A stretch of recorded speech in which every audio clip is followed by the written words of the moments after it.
Viva, chegou ao Biosfera. A produção elétrica a partir da biomassa esperou 5 anos pela aprovação de um novo tarifário que dinamizasse esta indústria.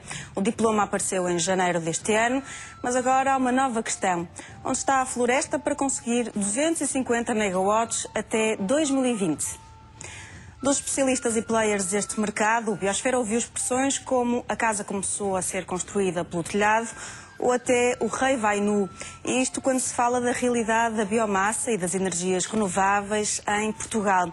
Todos apontam para as culturas energéticas como a saída deste imbróglio. Será que o solo e a água disponíveis em Portugal conseguem dar resposta a estas certezas?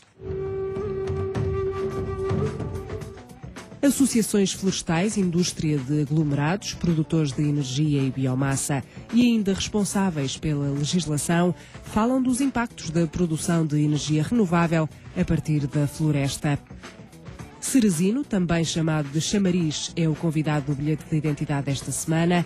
Partilha connosco os parques e jardins das cidades. Conheçam o melhor neste programa. E ainda as notícias que marcam a agenda ambiental, as escolhas do ciberespaço e a análise dos bioíndices. Boas razões para passar os próximos minutos na companhia mais verde da televisão portuguesa, o Biosfera. O governo de José Sócrates anunciou que as novas tarifas para a biomassa iriam incrementar a limpeza dos resíduos florestais, reduzindo assim a possibilidade de incêndios. A realidade no terreno passa pela apetecível venda de toras de madeira para os mais diferentes fins, permanecendo no solo da floresta os pequenos galhos e matos sem valor de mercado. Quando o Biosfera chegou a terreno, viu que a realidade da biomassa era bem diferente daquela que deveria encontrar. Os ramos, com diâmetro inferior a 7 centímetros e a colheita de biomassa sem cortar as árvores, não acontece. Uma árvore abatida, transformada em rolaria, é a forma corrente de gestão florestal. Quando olhamos para este cenário, fica a pergunta: saberão todos o que é a biomassa? Para estes fins energéticos, a biomassa pode ser biomassa residual florestal, pode ser biomassa não residual, como vimos ali a rolaria, ou pode ser biomassa de outras fontes, biomassa animal, tudo isso é biomassa. Não deixa de ser biomassa e não deixa de ser, qualquer delas não deixam de ser um combustível renovável. Uma vez que pertencendo ao ciclo da vida, não estamos no ciclo fóssil. Não sendo do ciclo fóssil, o planeta não está a ser acrescentado, a atmosfera do planeta não está a ser acrescentada de CO2 pelo facto de se transformar essa biomassa em energia e, portanto, de se libertar esse CO2 para a atmosfera. Para nós, biomassa é aquele tipo de madeira que não tem qualquer utilidade ou valor económico para ser utilizado noutro tipo de produto de maior valor acrescentado. Ou seja, estamos essencialmente a falar de 3 tipos de biomassa. Estamos a falar da biomassa residual florestal. Portanto, temos aqui um bom exemplo de tudo o que sai da floresta, da limpeza, do tratamento da floresta. Estamos também a falar de, por exemplo, a casca da rolaria, quando ela é extraída, quando a rolaria é aproveitada para o nosso processo produtivo e extraímos a casca da rolaria, essa também é utilizada como biomassa.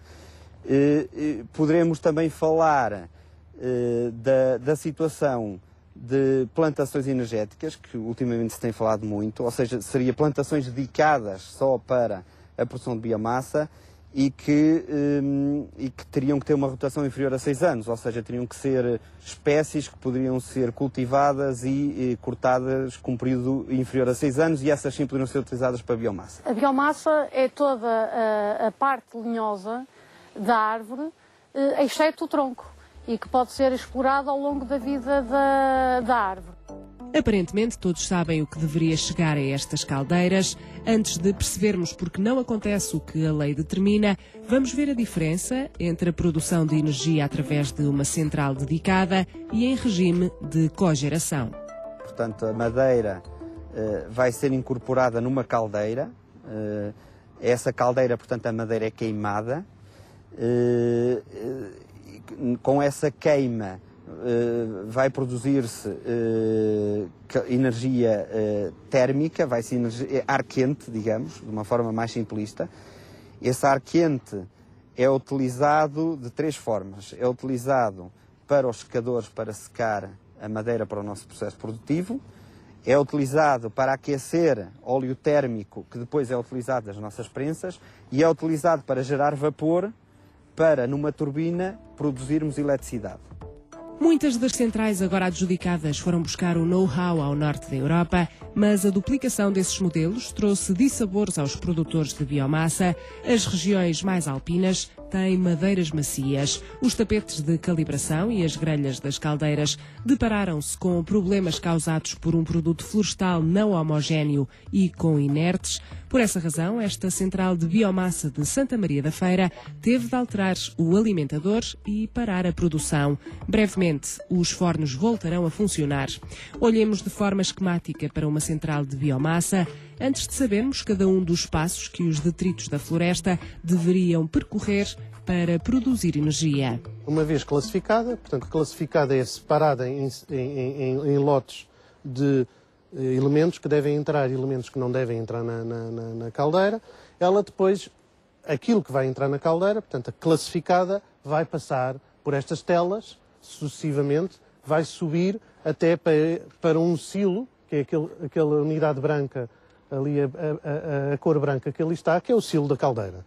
Ela fica aí residual e vai alimentar a caldeira em forma contínua. Portanto, por baixo deste silo tem uns alimentadores podem ser sob várias formas, sobre parafusos sem fins ou sobre empurradores, e vão continuamente alimentando e despejando, diria mesmo, despejando biomassa para dentro da caldeira. Ela está sempre a ser alimentado o silo e continuamente a ser a caldeira. E esse processo já é todo automatizado. Aliás, a partir daqui o processo já é todo automatizado. Pelo facto da central estar parada, podemos abrir esta portinhola da câmara de combustão da caldeira. Por aqui vemos, lá no fundo, vemos a grelha móvel, que é ali onde fica a biomassa depositada na grelha e que lentamente vai sendo movimentada e queimada, libertando então a energia para a produção do vapor.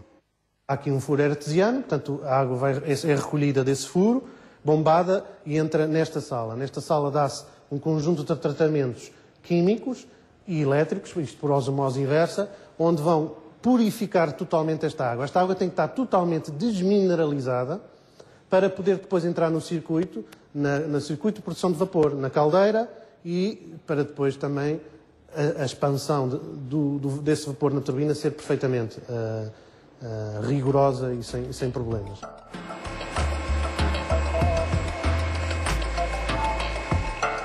Lá dentro vimos o gerador produz energia elétrica numa tensão à volta de 6.600 volts, e aqui neste equipamento dá-se uma elevação da tensão para 15.000 volts e é sobre essa forma que a energia é entregue à rede. Na caldeira separa-se depois, como vimos há pouco, o circuito do vapor para um lado, que já ouvimos, e do circuito dos gases de escape. O que é que acontece? Os gases de escape saem na caldeira por cima, naquele V invertido, vão descer. Neste processo de descida, trocam um pouco de calor com a água de alimentação da caldeira, a que se dá o nome desse equipamento de economizador. Depois ainda passam por um outro circuito, que é o recuperador, para aquecer o ar de combustão da própria caldeira. Portanto, são formas de recuperar a energia. Passa para o tratamento dos gases que vão sair para a atmosfera. Portanto, há um ciclone que faz com que as cinzas volantes sejam todas recolhidas para não serem lançadas para a atmosfera. E depois, o último equipamento é um precipitador eletrostático, ou seja, é um equipamento que faz com que as micropoeiras, ou mesmo as coisas mais finas, não passem para a atmosfera.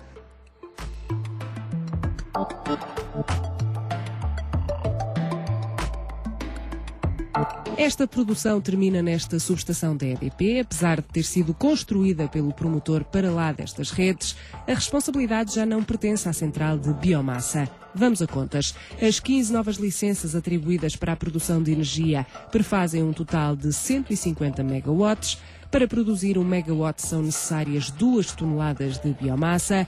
O total das centrais dedicadas de biomassa são 250 megawatts. Para produzir 250 megawatts são necessárias 500 toneladas por hora de biomassa, ou seja, cada central de 10 megawatts precisa de 100 mil toneladas por ano de biomassa, ou numa outra ordem de grandeza, 12 a 15 toneladas por hora, dependendo da umidade da matéria-prima. Onde há material lenhoso para alimentar esta produção energética. Quando se trata de produzir energia renovável e reduzir a dependência de combustíveis fósseis, parece que vale tudo.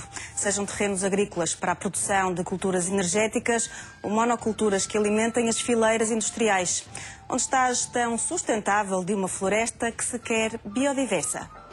A Associação da Indústria Papeleira estima que os consumos de biomassa irão crescer 60% até 2012. A indústria de produção de aglomerados está convencida que nos últimos 20 anos a área florestal de pinheiro caiu 20%. E se olharmos para os dados estatísticos de 2005, apresentados pela Autoridade Florestal Nacional, vemos que o uso ou ocupação do solo representava à data floresta, 39%, matos, 22%, águas interiores, 2%, agricultura, 33%, outros usos, 5%. E se olharmos para as espécies que compunham a floresta nacional, vemos que em 2005 o pinheiro bravo era a espécie dominante, seguida por 23% de eucaliptos e igual valor de sobreiros.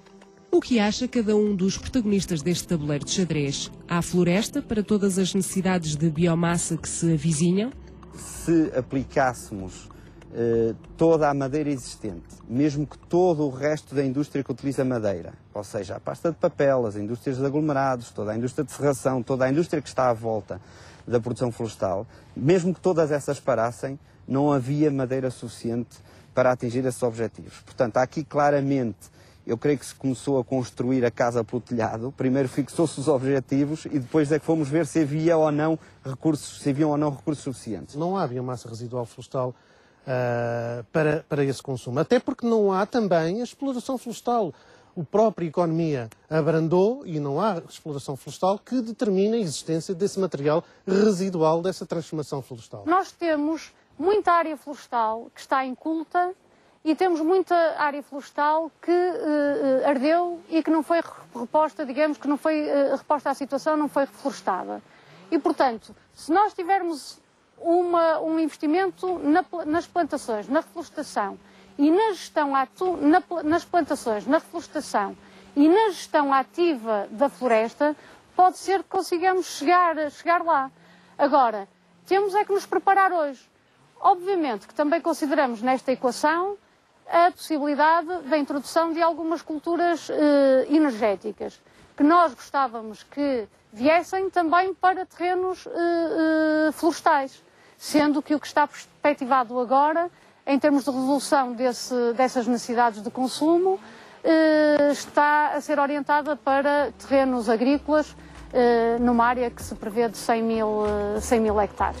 Segundo o Instituto Nacional de Estatística, em 2007, a superfície de terras aráveis não utilizadas em Portugal rondava os 136.409 hectares.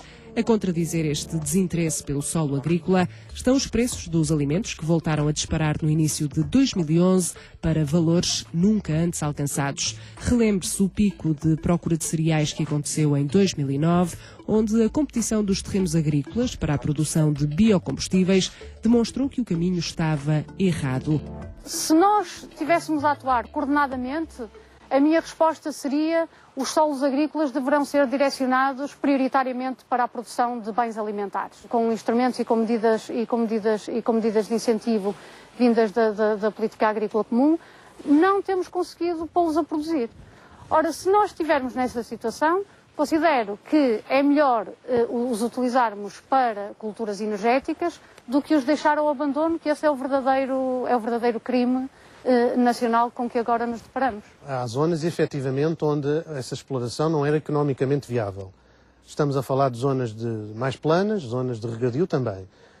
Devo dizer que essas contas estão feitas. A Direção-Geral de Floresta já fez as contas e calculou em cerca de 180 mil hectares, novos 180 mil hectares de produção de biomassa de culturas de crescimento rápido, são culturas que ao fim de 5, 7 anos, mas em 5 anos já se podem cortar e arrebentam de novo, portanto, ciclos curtos de 5, 7 anos.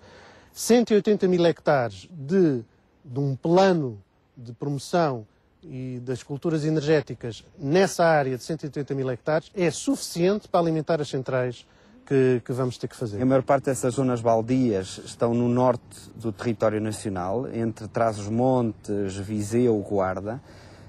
Algumas estão a determinada altitude que só permitiria que fosse plantado pinheiro bravo, ou seja, outro tipo de espécies a essas altitudes não teriam um rendimento razoável.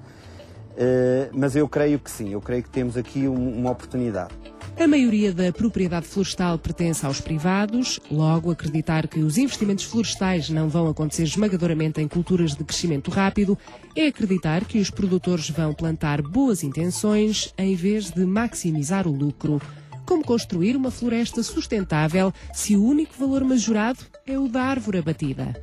Se nós tivermos culturas energéticas numa proporção equilibrada, pode ser um benefício. Se nós tivermos monoculturas, e tanto é válido para as culturas energéticas como para outras culturas, nós começamos a ter aqui duas questões com que temos que lidar.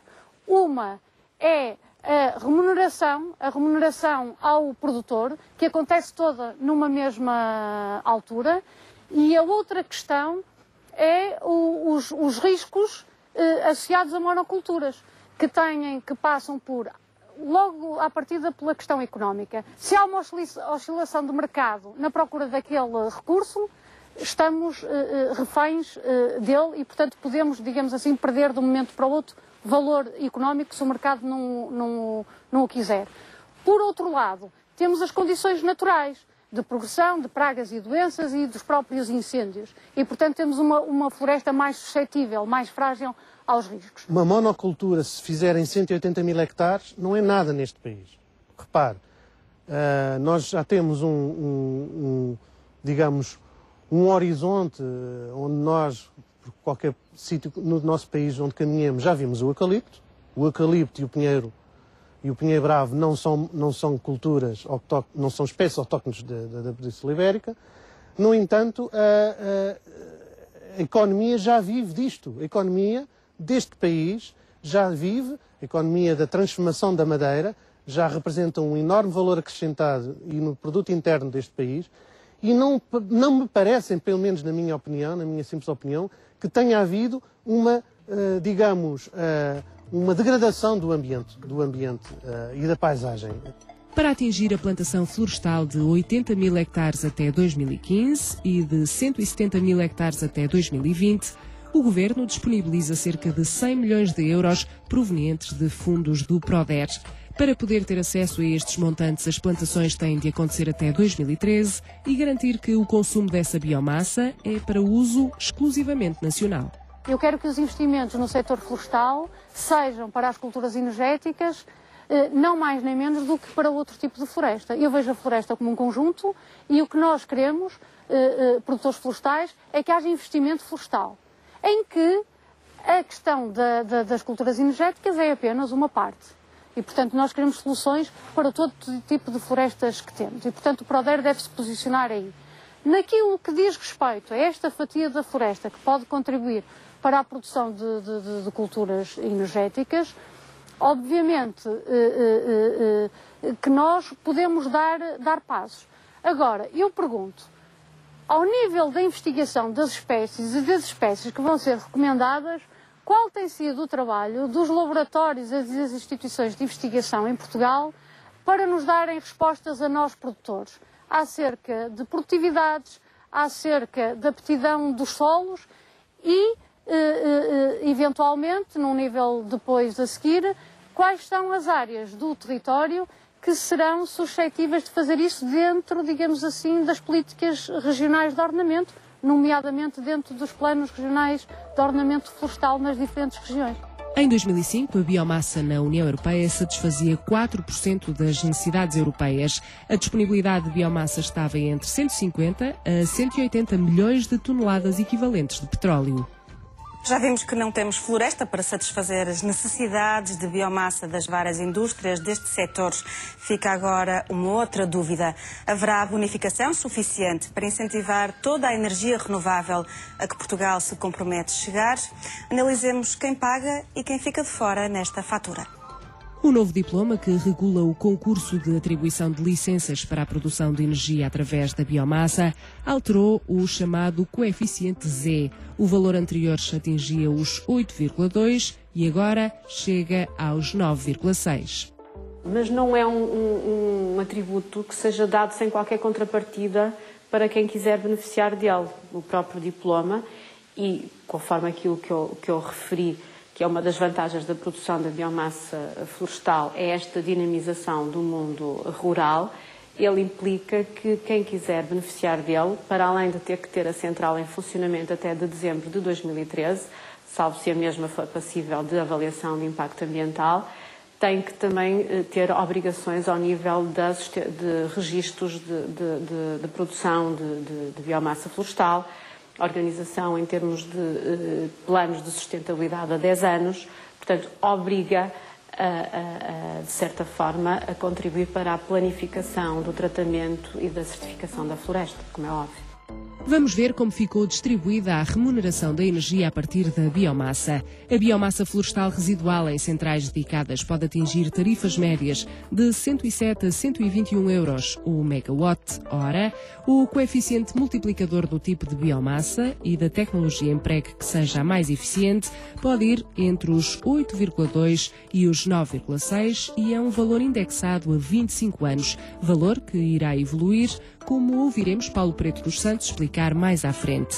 Ficam os valores de biomassa animal, com uma central já licenciada em Portugal, e deixamos o valor de referência da queima de resíduos sólidos urbanos, que encontram também uma remuneração, ainda que a um coeficiente inferior. Uma nota: se as centrais licenciadas para biomassa residual florestal utilizarem rolaria, por exemplo nas caldeiras, veem a remuneração reduzida e aplicado o fator Z1. Já analisaremos se há capacidade de fiscalização para garantir que sejam apenas os resíduos a chegar às fornalhas. Agora, para as instalações licenciadas em regime de cogeração renovável, a realidade é diferente. Segundo a Associação dos Produtores de Energia e Biomassa, encontram-se no melhor dos dois mundos, porque têm o valor indexado às flutuações do petróleo, assim como à subida da inflação. Agora, uma coisa é evidente: além de venderem aglomerado, papel, pasta de papel ou revestimentos, estas empresas têm um outro produto no seu catálogo de vendas: a energia. Compramos a energia totalmente à rede e toda a que produzimos colocamos na rede.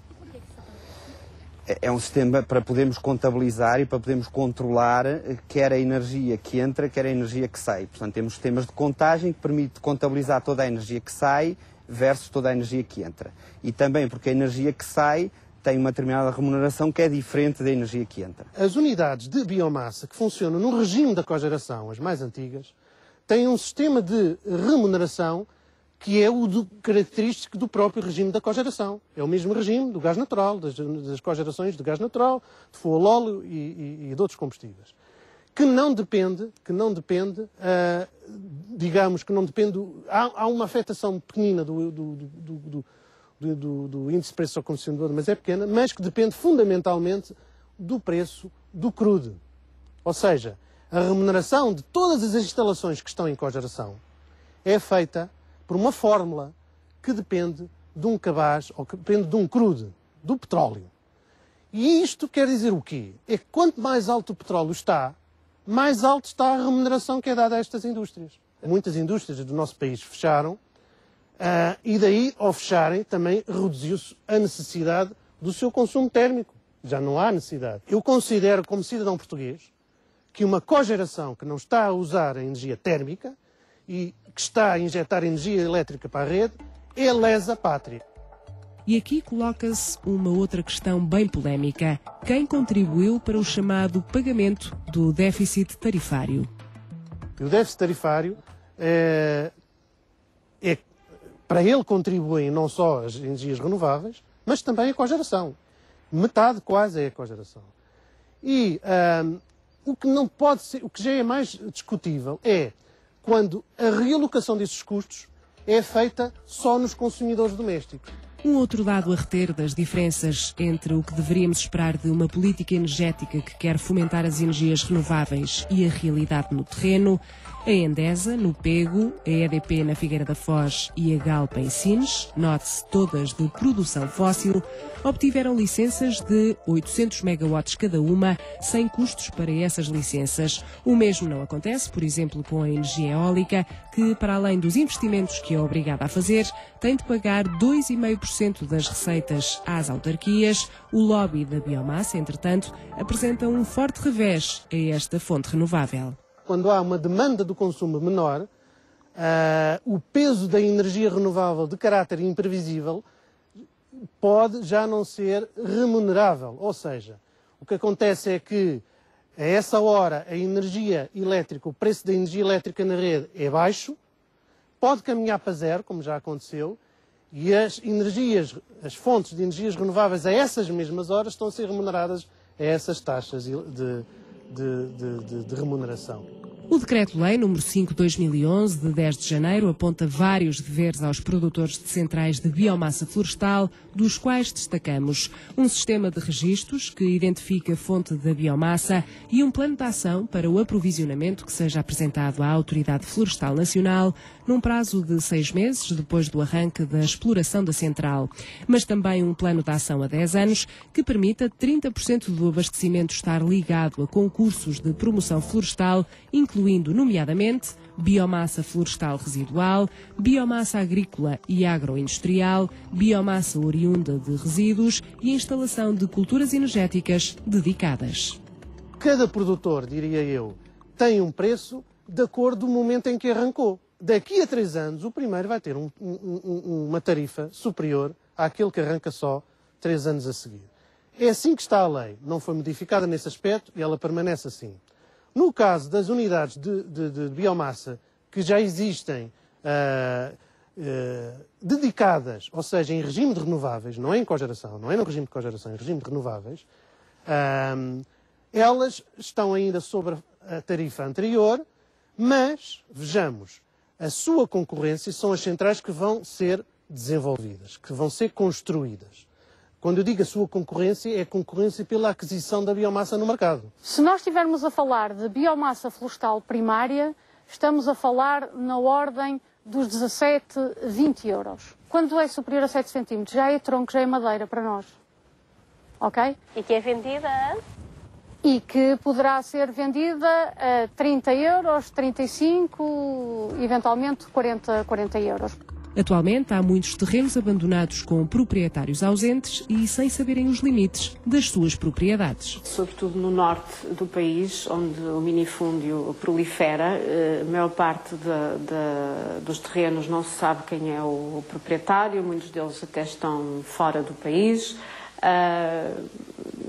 E, como disse, não temos um país com o cadastro organizado em termos de floresta e para mim esse é o principal desafio da organização da floresta. Não é uma questão pacífica. Este governo já prometeu por várias vezes fazer a lei dos solos, precisamente para colmatar tal lacuna, não o fez. Admito que realmente o problema não é de fácil resolução, mas vai competir aí a um cruzamento de interesses entre o promotor da central, as autarquias, as associações florestais. Estas centrais também vão consumir os resíduos da exploração florestal. E os resíduos da exploração florestal pressupõem que existe o quê? Que existem serrações a funcionar, que existe uma economia neste país a funcionar, que existe uma indústria dos aglomerados a funcionar, que existe uma indústria da pasta do papel a funcionar. É preciso que toda essa economia funcione para existirem esses resíduos. E esses resíduos, se ficarem na floresta, aumentam o potencial de incêndios. Esta biomassa toda pode chegar às unidades industriais, às centrais de biomassa, de duas maneiras. Ou ela é posta em caminhão e vai exatamente como está aqui, acomodada, e há menos eficiência no transporte porque há muito ar dentro e, portanto, o volume de madeira por volume total é mais reduzido. Ou então pode ser colocada em parques intermédios, ser depois triturada nesses parques e ser levada para as unidades industriais já triturada. Pronto. O que é que acontece? Tanto de uma forma como de outra, se tiverem num raio superior a 20 km da unidade, não é viável, quer por um processo, quer por outro. É possível acreditar que em 2013 todas as centrais do concurso estão a funcionar? Não há problema, nem na monocultura, nem na água. Eu acho que, pelo contrário, e eu sou um defensor, o eucalipto pode ser um dos futuros deste país. O que nós entendemos também é que não pode ser um processo anárquico e deixado à livre vontade dos atores. Ou seja, requer uma coordenação. A Autoridade Florestal Nacional está a fazer um esforço agora, na minha perspectiva, tarde. O que nós vemos agora é que começaram por criar uma tarifa e, portanto, começaram por dar benefícios ajudantes. O que nós achamos é que deveriam fazer um esforço maior para apoiar a produção. Porque, na nossa perspectiva, é a partir da produção que se deveria projetar a capacidade industrial a instalar. E não ao contrário. A Agência Internacional de Energia, juntamente com a OCDE, traçou o perfil das fontes energéticas disponíveis em Portugal no ano de 2008. Mais de 50% dependem do petróleo, seguida do gás natural, e com 13,4% aparecem de energias renováveis. A independência energética portuguesa é um assunto de Estado, mas como vimos neste programa, nem todas as vias são sustentáveis. Acreditarão os promotores da biomassa que Portugal tem água sem fim para regar os pomares energéticos de norte a sul do país? Ou trata-se apenas de vender energia cara à rede e comprá-la barata? Demagogia, ambiente ou, pura e simplesmente, business? Só agora chegou à companhia do Biosfera. Saiba que viajamos pelo mundo da produção da energia através da biomassa. E agora conheça o Ceresino, o convidado do bilhete de identidade desta semana. Certamente já escutou o canto frenético deste pássaro, também conhecido por chamariz. É uma espécie residente que se encontra com facilidade em parques e jardins. No inverno podem ir até ao Médio Oriente em busca de alimento e de temperaturas mais amenas.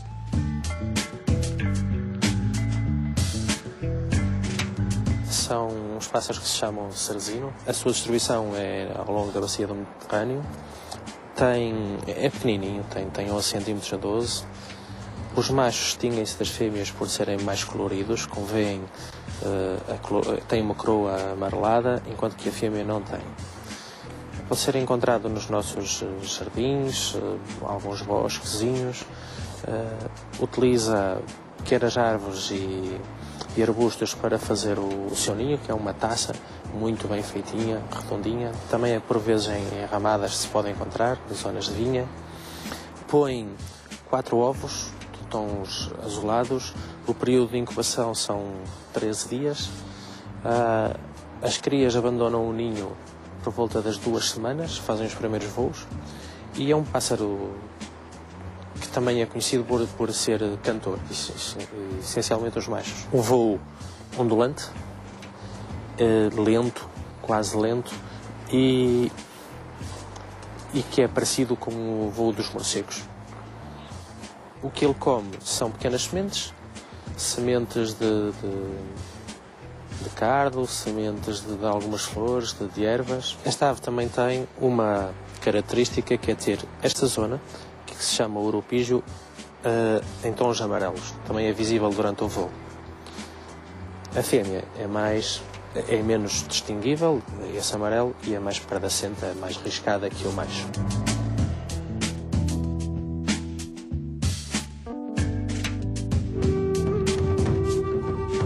Ainda debaixo de temas ligados à floresta, vamos navegar pelo Bionet. Muitos são os que olham para as árvores e lhes conferem poderes. Esse é o caso do blog em defesa do Parque de Monsanto, mas também de um outro na Escola Secundária Quinta das Palmeiras, Covilhã. Confira ainda na blogosfera as árvores do Norte. Viaje connosco por todas estas realidades que se encontram a um clique de rato.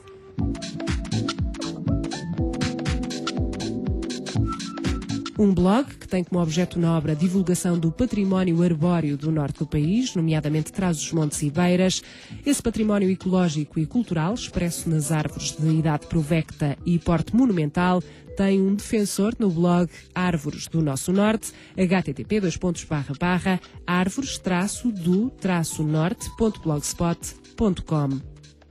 Com o curioso título de Árvores ao Poder, mais um blog apostado nesses seres maravilhosos que são as árvores, mas neste caso voltado para a tarefa de defesa e divulgação do Parque Florestal de Monsanto em Lisboa, http://arvoresaopoder.blogspot.com. O outro lado da Via do Infante, um algarve desconhecido ou pouco falado, Algarve Florestal, que é um blog com muita informação e opinião sobre as coisas da floresta algarvia, http://algarveflorestal.blogspot.com. O projeto A Bolota, que tem um blog, é da Escola Secundária Quinta das Palmeiras, na Covilhã, um meio eficaz, estamos certos, de divulgar os temas da floresta e a sua importância, incentivando o gosto pela natureza e pela sua conservação. Um exemplo a ser seguido por outras escolas. http://bologta.blogspot.com.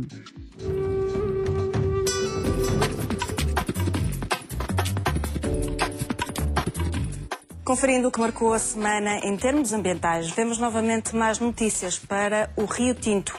A Ribeira da Castanheira, pequena linha de água que desagua neste afluente do Douro, tem gradualmente sido alvo de agressões que conduzem a uma crescente contaminação.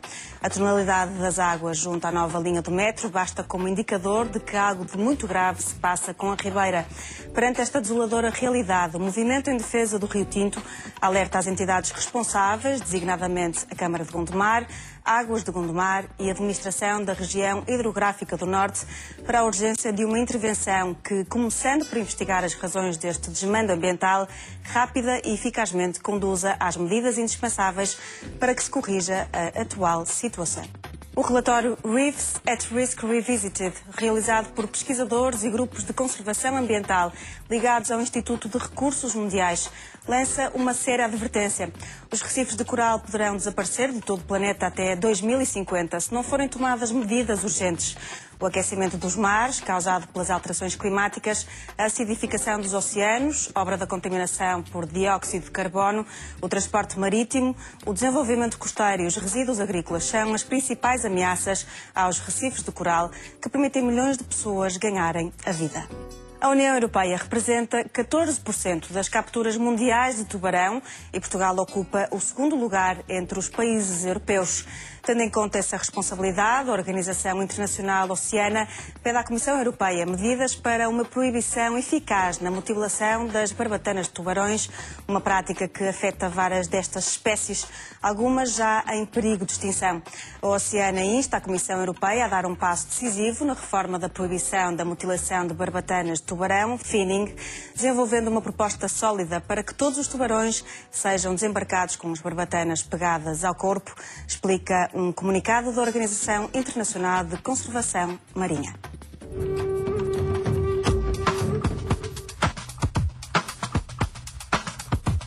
A finalizar o programa de hoje, os bioíndices. Começamos com a habitual análise da qualidade do ar nas duas principais cidades do país durante a semana de 2 a 8 de março.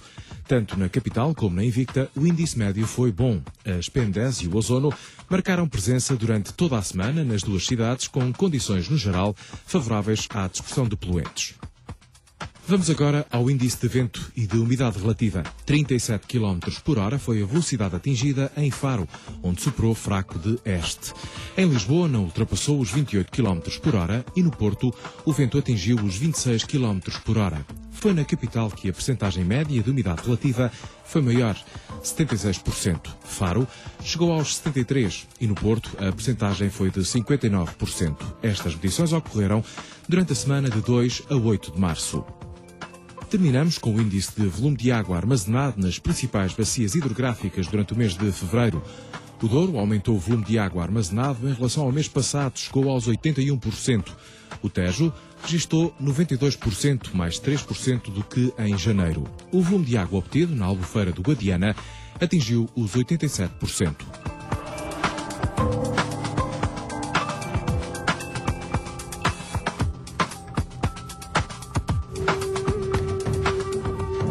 Portugal alinha-se como um dos países europeus com maior crescimento de produção energética baseada em energias renováveis. Mas nem todos os meios justificam o fim.